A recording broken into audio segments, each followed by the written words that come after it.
Olá pessoas, tudo bem com vocês? Tenho certeza que sim. Linda vida a todos. Hoje nós estamos aqui para fazermos uma palestra, para conversarmos sobre uma temática dentro do serviço social e o nosso tema será Trabalho e Sociedade, Prática e Teoria Inseparáveis. Bom, hoje eu estou aqui para falar sobre um tema que tem me chamado bastante atenção, que eu cheguei a comentar em outro vídeo, quando falava sobre a sorte e o posicionamento nas classes sociais por meio dos concursos públicos. Depois eu vou deixar o link aí à disposição de vocês, quem quiser estar acessando a matéria da qual eu havia me embasado para estar fazendo este comentário.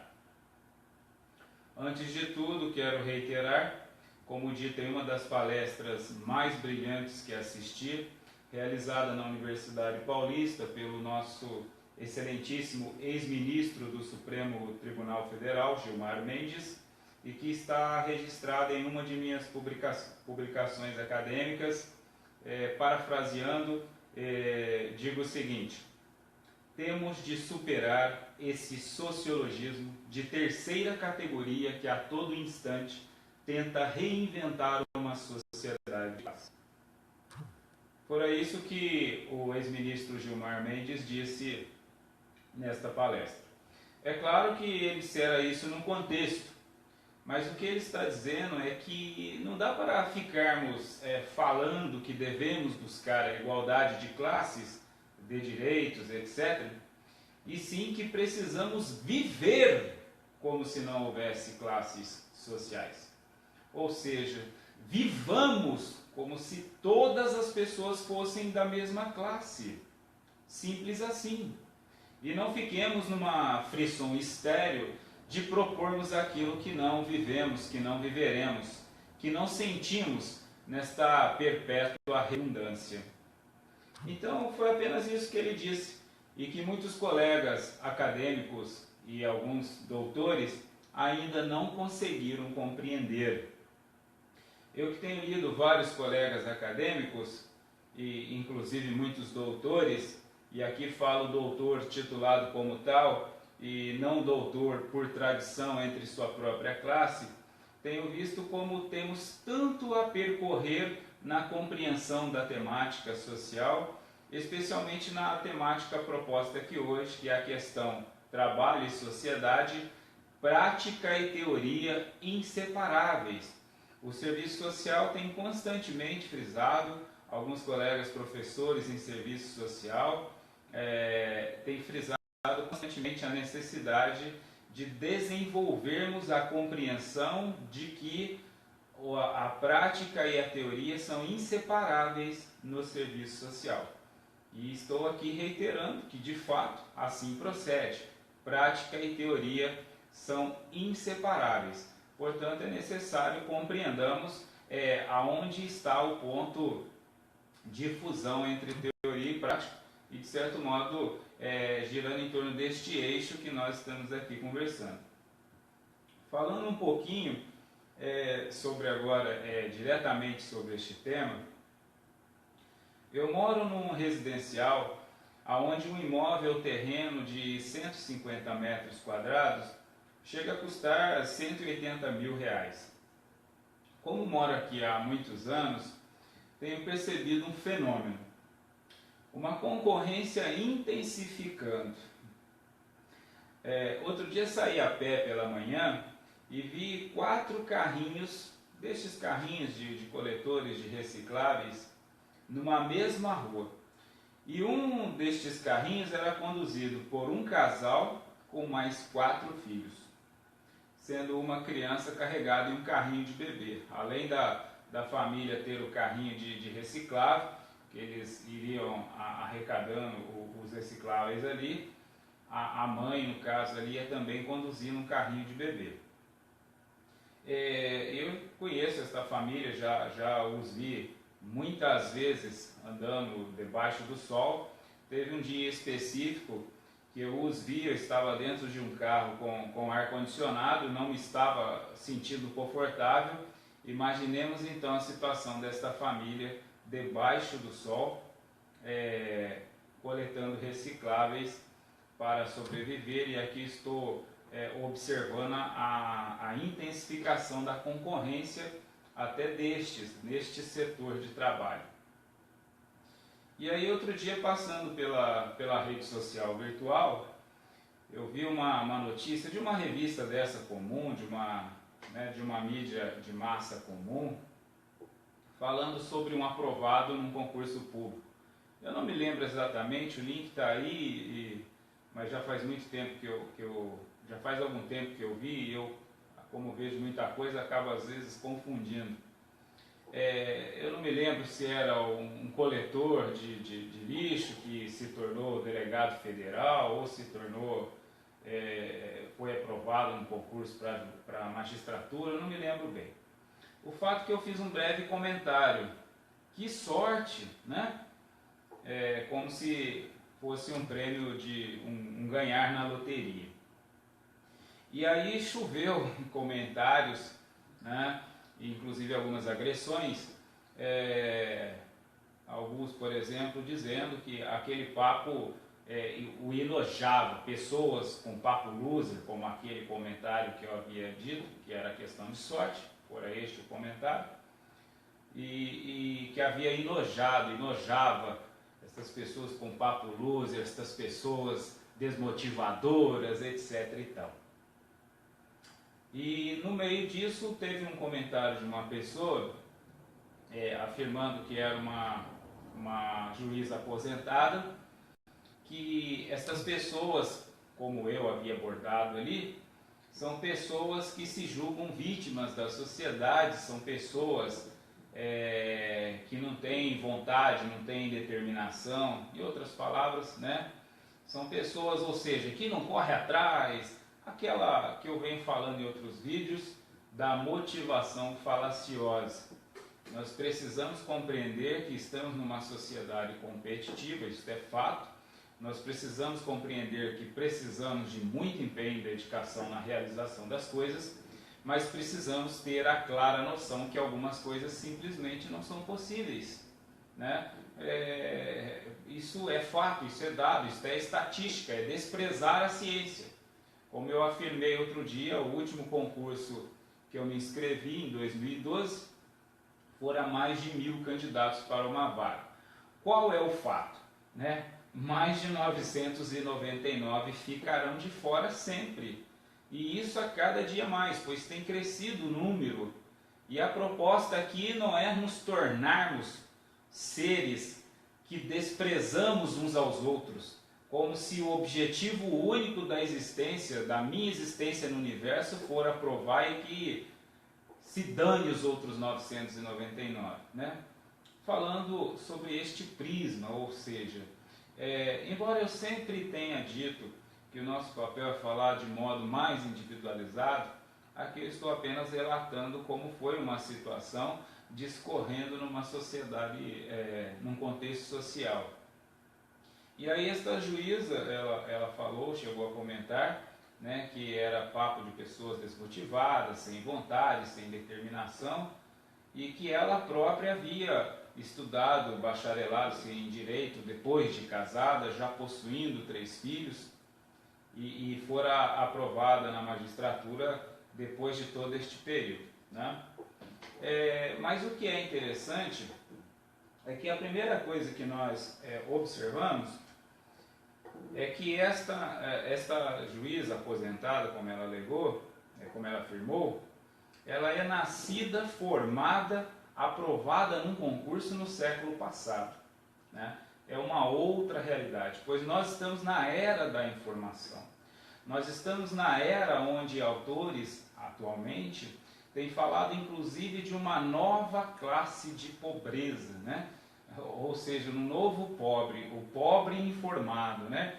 Hoje nós temos pessoas com títulos acadêmicos simplesmente tendo dificuldade de realizar as manutenções básicas de sobrevivência, né? Ou seja, nós estamos hoje diante de uma outra realidade que é bem diferente da realidade do século passado. Eu, por exemplo, tenho uma tia que foi aprovada num concurso público, no Tribunal de Justiça, E na época eu me recordo que era uma questão de 3 candidatos por vaga, né, como oficial de justiça, mas era uma situação, né? Naquela época havia competitividade, mas hoje a competitividade é muito diferente, né? Eu tenho na minha página, na HC Consultoria, uma página profissional, lá eu tenho algumas notas onde eu coloco algumas figuras especulares, as quais eu me baseio para formar estes conceitos, desenvolver e aprimorar estes conceitos. E uma destas figuras é o doutor médico psiquiatra Flávio Gicovati. O doutor Flávio Gicovati conta em uma de suas palestras que ele é médico formado pela USP, pela mais conceituada universidade, uma das mais conceituadas universidades do mundo, inclusive uma das mais conceituadas de nosso país. Ele é formado na década de 60, se eu não me engano, e ele conta que a inscrição dele no Conselho de Medicina é uma inscrição 12 mil e alguma coisa, e que na época o Estado precisava de 20 mil médicos, né? Ou seja, tinha menos médicos do que a demanda da sociedade. E que ele, quando for aprovado na USP, que já era concorrida naquela época, mas ele conta que era algo em torno de 3 a 4 candidatos por vaga, né? Hoje, alguns cursos da USP chega a 300 candidatos por vaga. Eu não me lembro exatamente, eu não sei quanto está a concorrência da medicina hoje, mas eu me recordo que uma das vezes que eu olhei, alguns anos atrás, nós estávamos em torno de 135 candidatos por vaga. E o que o Dr. Flávio Gicovati fala nesta palestra é que hoje, né, na época que ele falou isso tem alguns anos, mas não muito tempo, talvez tenha aí uns 10 anos, ele disse que hoje nós estávamos numa inscrição, eu não me lembro se era 60 ou 70 mil no Conselho de Medicina, e que a demanda do Estado, da sociedade, ainda era os 20 mil médicos, né? Ou seja, se na época dele era 2, 3 candidatos por vaga para uma aprovação numa universidade, e que a aprovação no concurso público era praticamente automática, né? Porque se o Estado tinha mais vagas do que médicos disponíveis, não existia concurso, era praticamente uma contratação direta, né? E isso até hoje ainda acontece em alguns municípios, né? Abre-se vagas para médicos e os médicos simplesmente às vezes não se inscrevem. Recentemente no município próximo aqui da cidade, eu observei um concurso público que abriu vaga para médico, apenas um médico se inscreveu, mas ele não fora concorrer à prova, né, no dia programado para a realização. Então nós temos situações e contextos dos quais são muito distintos de século passado, né? 2 séculos passados e do século passado. Por isso eu tenho reiterado a nossa postura diante do terceiro milênio, na era da informação. Eu, com especialização em TI, formado também na área, venho fazendo este paralelo para que possamos observar de modo mais aprofundado a temática a qual nós estamos em análise.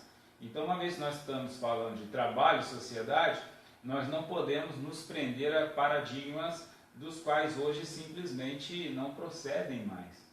Então, voltando mais uma vez, falando aqui acerca do caso, né, do comentário, que as pessoas ali fizeram algumas críticas, e eu mencionei no caso o comentário desta juíza, expondo a situação particular dela.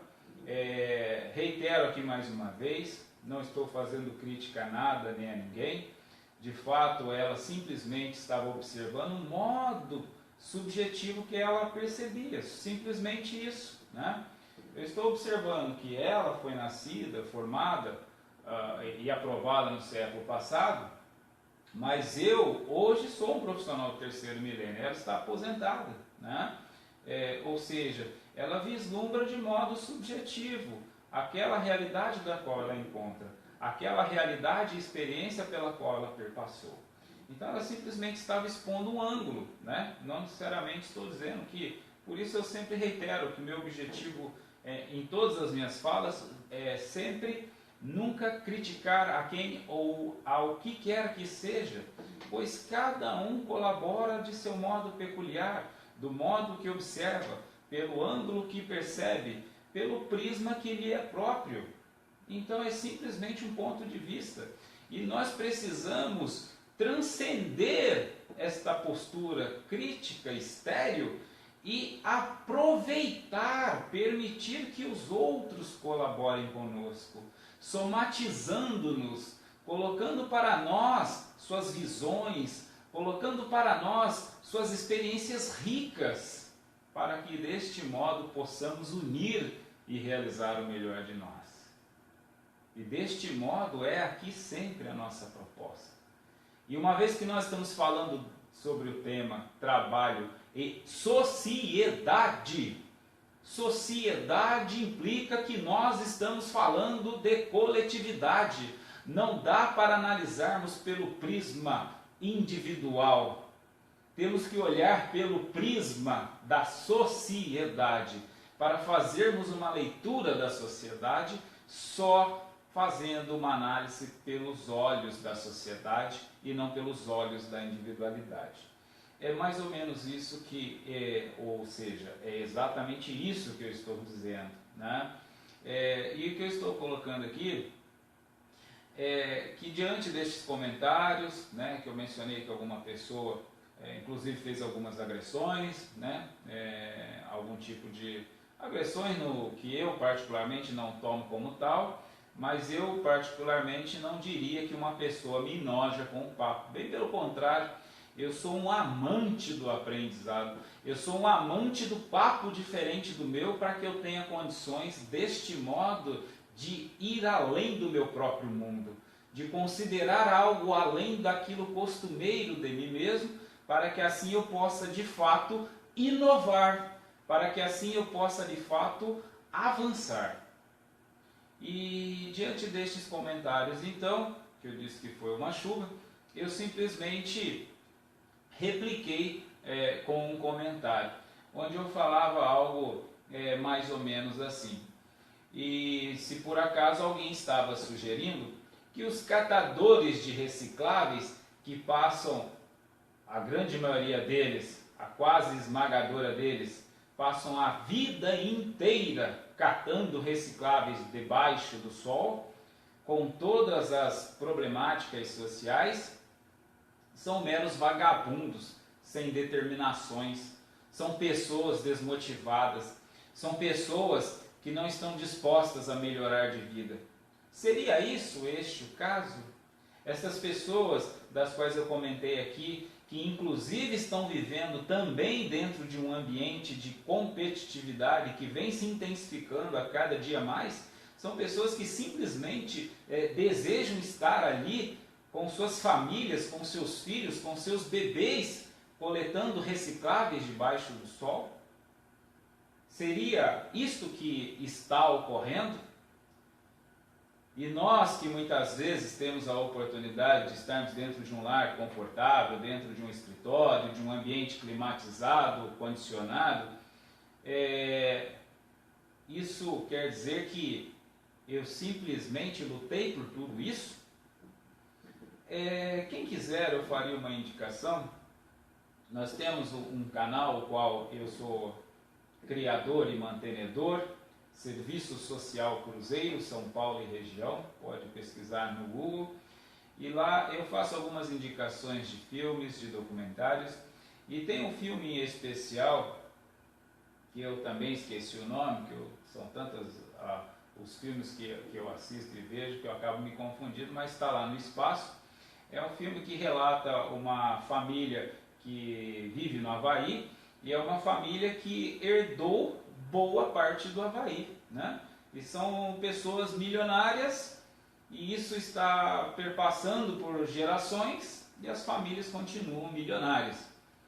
E inclusive o protagonista do filme, ele é o administrador, é um advogado que cuida dos trusts daquele negócio da família, daqueles bens que geram fortunas, e eles estão discutindo sobre a possibilidade de venda para grandes corporações, enfim. Mas o que eu estou dizendo é que quando nós aprofundamos o nosso olhar, temos condições de perceber exatamente o que realmente é fruto de nossos esforços, o que realmente é fruto daquilo que me é devido. É claro que nós temos legislações sociais que regem o nosso momento agora. Mas uma vez que a nossa proposta é o avanço, a inovação, a expansão, o aspecto filosófico da sociedade precisa adentrar nosso espaço. A filosofia social deve fazer parte do nosso ambiente de análise para que tenhamos condições de fazer uma leitura menos equivocada, ou como eu prefiro dizer, um pouco mais acertada, um pouco mais próxima da realidade, porque na total realidade ainda não nos é possível, uma vez que, como psicanalistas renomados como Carl Gustav Jung, nos diz que nós vivemos dentro de um ambiente inconsciente, sendo apenas uns mais, outros menos, sempre rumamos, desenvolvemos, aprimoramos o nosso inconsciente, ou seja, a consciência plena não nos é. Por isso eu opto sempre em falar por aproximarmos da realidade. Então, voltando um pouco aqui, né, eu disse que repliquei falando sobre os catadores, e se alguém às vezes tiver dúvida de onde eu me embaso, só para reiterar, eu desenvolvo uma atividade social, uma atividade voluntária há mais de 20 anos, e uma destas atividades é lidar com toda a sociedade, inclusive com catadores de recicláveis, que eu os conheço há muitos anos de perto. Então, eu vou contar uma breve história de uma catadora, eu irei chamar de D. Esta catadora é uma pessoa que ela tinha um fiel compromisso com aquele trabalho. E eu que a venho acompanhando ela há muitos anos, a história dela, a situação dela e membros da família dela, eu percebia que ela tinha um compromisso muito certeiro, muito comprometido com aquela função. Então todos os dias eu via ela passando naqueles horários, naqueles lugares, ela possuía os lugares certos, ela possuía os horários certos para trabalhar, de sol a sol. E esta catadora ainda possui uma deficiência física. E acompanhando o caso, ela teve, com o passar dos anos, ela teve uma filha, depois teve uma outra filha, e uma destas filhas acabou parando num lar no instituto, num lar de convivência de crianças que de algum modo tiveram ameaçados os seus direitos ou violados. E eu acompanhei inclusive esta criança, inclusive fiz um trabalho direto com esta criança, que com o passar dos anos cresceu, se tornou mãe, formou a própria família, enfim, não delongando muito, aprofundando muito na história, né? Mas o que eu estou dizendo é que nós estamos diante de uma pessoa profissional comprometida, realizando um trabalho dentro da sociedade, mas ela sempre realizando diante dos limites que a sociedade estabelece para ela. Ela era comprometida, ela era fiel ao trabalho. O próprio Estado havia entendido que algumas coisas ela não estava realizando de modo, diremos, devido. Eu me atinei aqui no tocante aos direitos da criança e do adolescente, mas ao mesmo tempo o Estado não oferecera maiores condições para que ela tivesse condições de oferecer e garantir os direitos de sua própria filha. Eu também conheci um outro catador, que aqui eu vou chamar de J. Este catador me impressionou pela determinação e empenho, pois ele era um pai de família, casado, possuía 8 filhos, pagava aluguel e coletava recicláveis das 6 até as 20 horas, de domingo a domingo. E eu observando aquela situação, acompanhando esta família, observei que ele tinha uma casa relativamente grande, relativamente confortável, considerando os padrões destes trabalhadores, e era uma pessoa completamente comprometida. A carga horária de trabalho dele era super intensa. A carga de trabalho dele era enorme.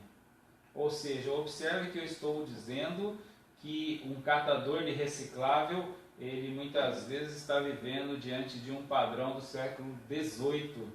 Ele está vivendo dentro de um ambiente de trabalho no século XXI, com os padrões do século XVIII.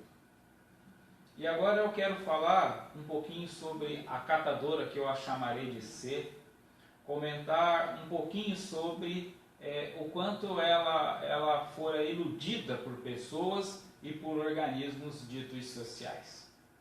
Que a condição dela era inferior, esta catadora, a qual eu chamo de C, fora incutido nela a ideologia de que ela deveria elevar sua dignidade, elevando-se na classe social, como se eventualmente ela não pudesse ter dignidade sendo uma catadora de reciclável.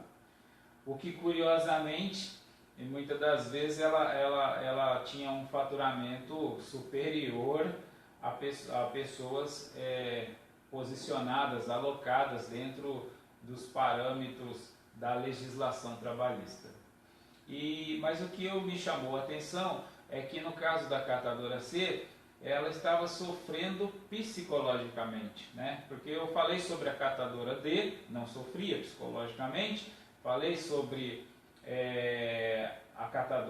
o catador J, que também não sofria, era um pai de família, era comprometido e tinha um carinho muito grande pelas crianças. As crianças não estavam diante de um quadro de vulnerabilidade. E agora estou falando da catadora C. A catadora C é uma catadora que tinha um volume financeiro relativamente alto para a categoria do trabalho. Ela tinha, diríamos assim, alguns pontos que ela coletava os recicláveis, tinha uma quantidade boa e tinha um faturamento diário relativamente alto para a categoria, né? Mas ela estava enfrentando uma dificuldade psicológica, porque ela estava se sentindo inferiorizada, porque algumas pessoas que se propuseram a auxiliá-la, se propuseram estabelecendo que ela era inferior, se propuseram estabelecendo que ela deveria se elevar na classificação social, ela deveria elevar a sua dignidade, então ela se sente indigna. Mas a teoria e a prática não devem estar alinhadas? Dentro do trabalho e sociedade, a teoria e a prática não devem estar completamente alinhadas? Ou seja, quais são os trabalhos disponíveis hoje em nossa sociedade? Então, no caso da catadora C, eu a atendi por algum tempo, fui conversando com ela, fui explicando algumas coisas para ela, que eventualmente ninguém havia explicado, nenhum órgão, nem público e nem não governamental, e com o passar do tempo ela foi compreendendo que aquele trabalho dela era importante, que ela não precisaria estar numa ânsia de se elevar na classificação social, porque o que a afligia não era o trabalho dela propriamente dito, era a ânsia de se elevar dentro de uma sociedade, tanto que uma das afirmativas, uma das falas dela, era de que ninguém lhe dava uma oportunidade, ninguém lhe dava um trabalho, que muita gente admirava ela, falava que ela era guerreira, que ela era uma pessoa que eles admiravam, mas que ninguém dava um trabalho para ela. E eu aqui estou atinando pelo seguinte fato, como disse o meu amigo Geraldo Rufino num vídeo que ele gravou esta semana, nós não temos uma só situação. Ou seja, a catadora C, ela estava falando sobre alguém dar um trabalho, mas ela não é a única catadora de recicláveis que deveria ter um trabalho em melhores condições. Mas o que eu estou observando aqui é que, uma vez que a prática deve estar alinhada com a teoria, nós precisamos ter em mente a necessidade de dar suporte a todos os trabalhadores, independentemente do tipo de trabalho que eles realizam, do tipo de trabalho que eles desenvolvem. Oferecer suporte. E reiterando, parafraseando mais uma vez, o nosso ex-ministro do Supremo Tribunal Federal, precisamos superar esse sociologismo de terceira categoria que a todo instante tenta reinventar uma sociedade de classe. E tenta reinventar com postura. Não estou falando de teorias, estou falando de posicionamentos, de posturas. E então eu acabei trabalhando com a ideia, com o ideário de que a catadora C, ela estava cumprindo um trabalho nobre, como todo trabalho é nobre, desde que realizado honestamente. Que eu também a admirava pela nobreza do trabalho, simplesmente porque todo trabalho é nobre. Não porque ela era uma catadora, mas porque todo ser humano, reconhecendo o trabalho como algo essencial para a sua própria existência, nisto consiste a nobreza. Então, desde que realizado honestamente, qualquer trabalho é nobre. E era exatamente isso que eu apresentei para ela, para que ela própria incutisse nela mesma. Porque a proposta de um bom proposto educador social não é doutrinar as pessoas, e sim oferecer condições para que ela conduza por si mesma, para que ela tenha condições de, por si próprio, perceber a realidade na qual ela se encontra, perceber o contexto no qual ela se encontra. E o contexto no qual a catadora C se encontrava era que era uma trabalhadora comprometida, uma pessoa honesta, uma mãe de família, possuía esposo, possuía filhos e era uma pessoa determinada em prover a subsistência da família dentro de um contexto de sociedade que oferece infinitas formas de trabalho. Então, eu sempre frisei para essa pessoa, para a catadora C, né, como o trabalho era nobre e que, acima de tudo, a compreensão deste ideário era o que nos promovia a felicidade. Porque quando nós falamos trabalho, sociedade, pessoas, seres humanos, em última análise, nosso propósito deve ser a felicidade.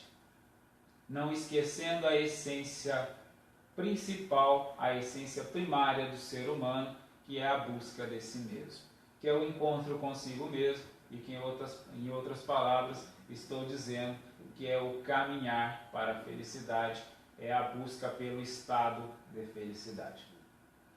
Então, fiz também, passei para ela também, colaborei com o desenvolvimento da ideia, que a prova de tudo que eu falava era que pessoas bem alocadas na sociedade simplesmente estão suicidando, simplesmente estão depressivas, simplesmente estão desencorajadas.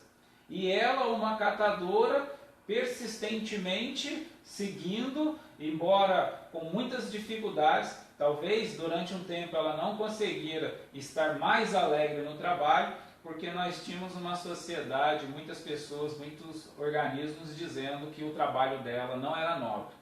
E se eventualmente alguém dissera isso por palavras, ninguém dizia isso por atitude, por posturas, por iniciativas. E ali então estava eu diante dela apresentando de modo concreto a nobreza do trabalho e provando para ela que são os dados quem provava aquilo que eu estava dizendo. Tanto que nós temos pessoas de todas as classes sociais, se assim a mídia nos mostra, simplesmente deprimidas, depressivas e algumas suicidando, exatamente porque a felicidade não consiste de fato em alguma classificação social dita por algum teórico, por algum sociologista. Mas o fato é que a felicidade está diante do ser na compreensão do mundo que está em torno desse próprio. Então, ou seja, eu acabei apresentando para a catadora C, de fato, uma solução, de fato, uma compreensão de uma realidade, de uma nobreza, de um trabalho tão nobre quanto tantos os outros, e mostrando que nós temos algumas coisas das quais nós chamamos de problemáticas sociais, mas que ao mesmo tempo nós temos soluções sociais, desde que nos propomos a ser profissionais de excelência, ser humano de fato, ser humano de verdade. Bom, este era o nosso tema, trabalho e sociedade, teoria e prática completamente alinhadas, e aqui alguns poucos comentários acerca deste caso, para começarmos a trabalhar com a ampliação de um conceito de trabalho do terceiro milênio.